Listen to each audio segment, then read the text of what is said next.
There is a particular kind of British evening that doesn't get nearly enough credit. It's grey outside, not dramatically grey, not storm grey, just the specific flat grey that Britain does better than anywhere else in the world, the grey that arrives in October and doesn't fully leave until April. The radiator is on. The kettle has just boiled.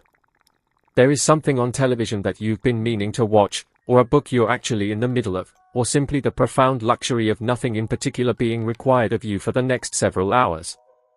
And somewhere across the country, a phone is buzzing with a message that says, "Are you coming tonight? We're heading to the pub around 8.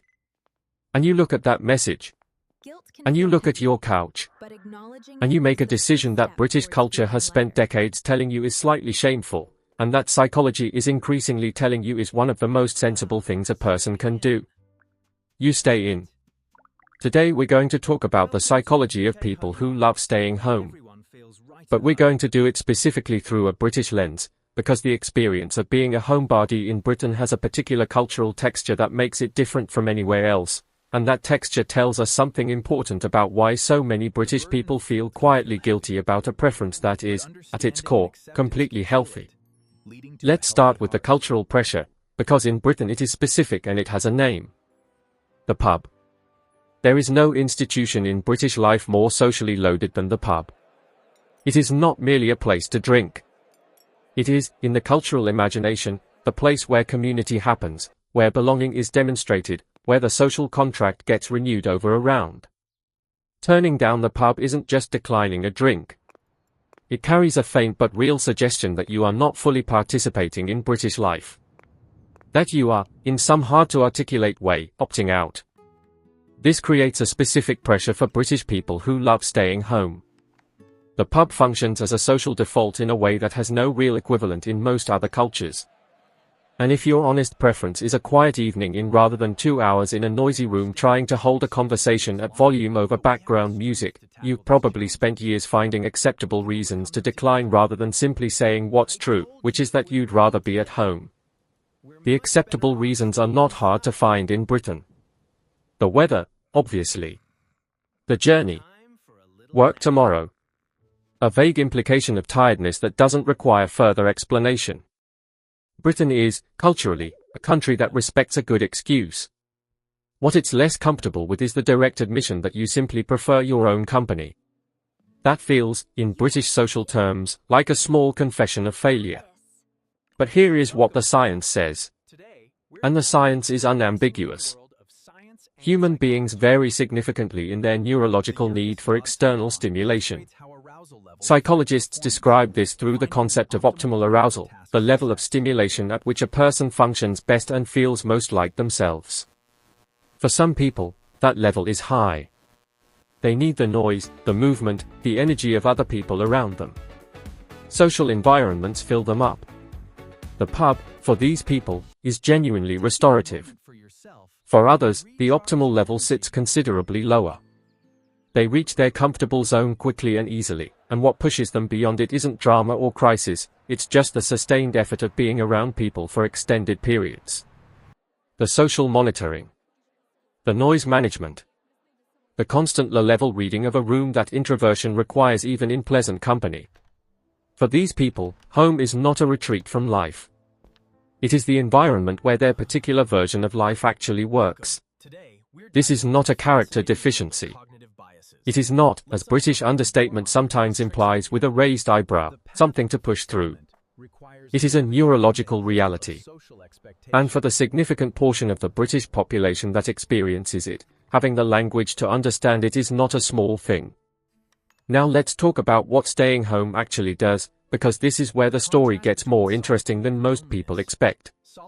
Research on solitude, chosen, comfortable solitude, not loneliness, consistently shows that people who spend regular time alone demonstrate higher levels of creativity, greater capacity for self-reflection, and stronger problem-solving ability. The brain in a quiet environment doesn't idle. It processes. It integrates.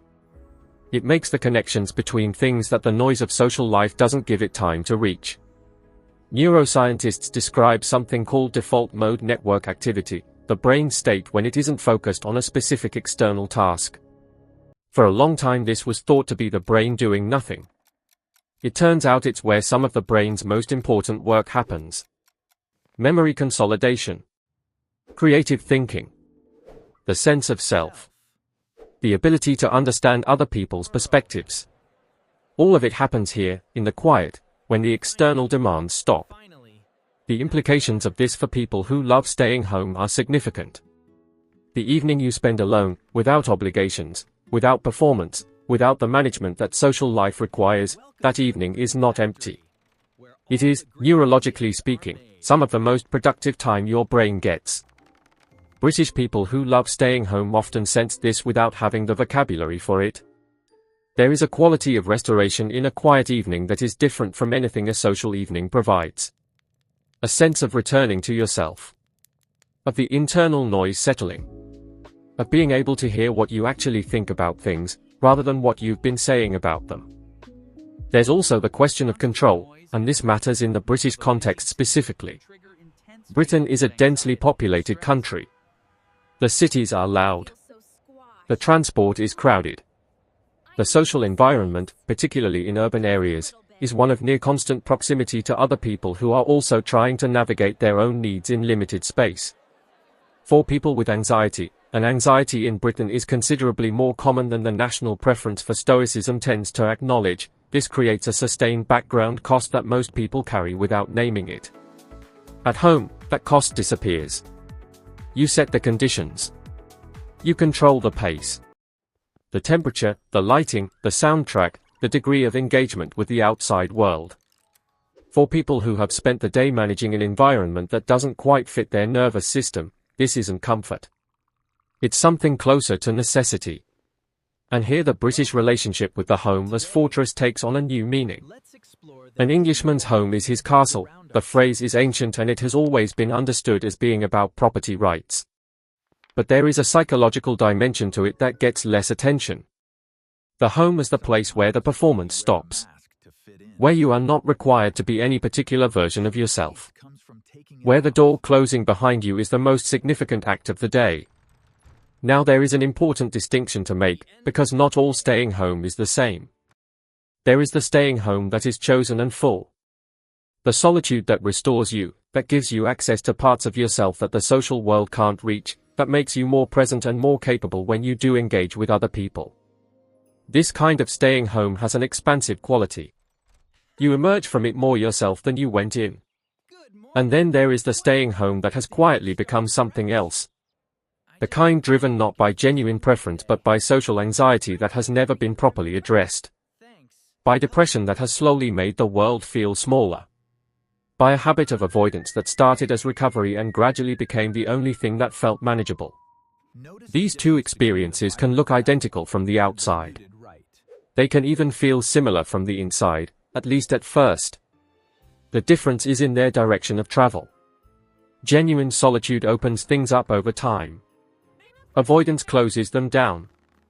If you genuinely love staying home, you will recognize your experience in the first description. Your solitude has a quality of fullness to it. You are not hiding from something.